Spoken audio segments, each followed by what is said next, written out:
Good day, everyone. Today, I'll be sharing with you the analysis of the poem Ay Higaonon by Tilisforo Sungkit Jr. At first, the poem seems very simple. It's short and written in fragment English, but as I read deeper, I realized it speaks volumes about the pride, struggles, and identity of the Higaonon people. It's not just about a personal expression, but a collective voice that represents an entire indigenous group.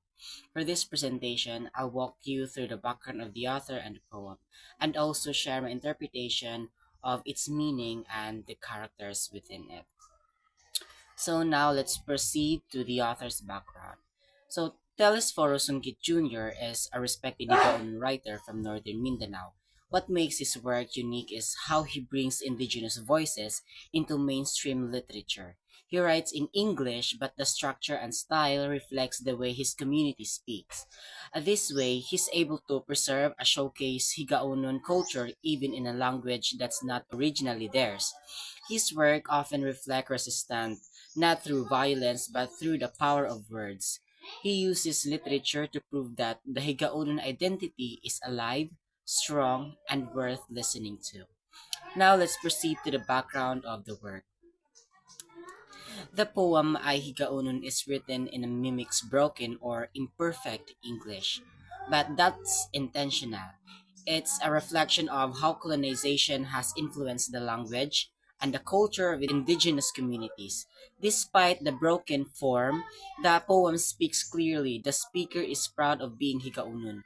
Even when they are insulted, misunderstood, or called pagan, they don't back down. Instead, they stand firm and declare who they are with dignity. This makes the poem more than just a literary piece, it becomes a form of cultural assertion and protest. So now, let's go to the setting and context. The poem doesn't mention a specific time or place, and based on the language and imagery, we can say that it's set of the ancestral lands of the Higaonon in northern Mindanao. Nature is a big part of their life, and it reflects in how the speaker talks about the identity.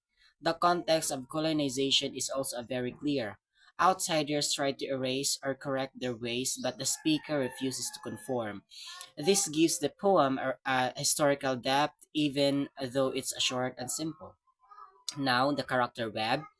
There are three main characters in the poem: the speaker, who represents the Higaonon people, the colonizers or outsiders, who bring judgment and prejudice, and the ancestors of the wider community, who are not directly mentioned but are clearly present and in the speaker's strength and pride. The speakers serves as the bridge between past and present and individual community. Slide 6 is the narrator and colonizers. The narrator speaks with pride and even with the judge or insulted. They aren't asking for pity or validation. They simply stating, "This is who I am." On the other hand, the colonizers represent those who came into their own standards, trying to label what's acceptable and what's not. They dismiss Higaonon ways as a strong and backward. The poem makes us question who gets to define what civilized or with us the true dignity comes from knowing and embracing who you are. So the Higaonon people. The Higaonon are portrayed as people of strength, spirit, and deep-rooted culture. The poem shows us that they are not uncivilized or backward, as others might claim. Instead, they are wise in their own ways, connected to their land, and proud of their beliefs. This poem is a reminder to respect and listen to indigenous voices because there's so much we can learn from them, especially about resilience, dignity, and staying true to your roots.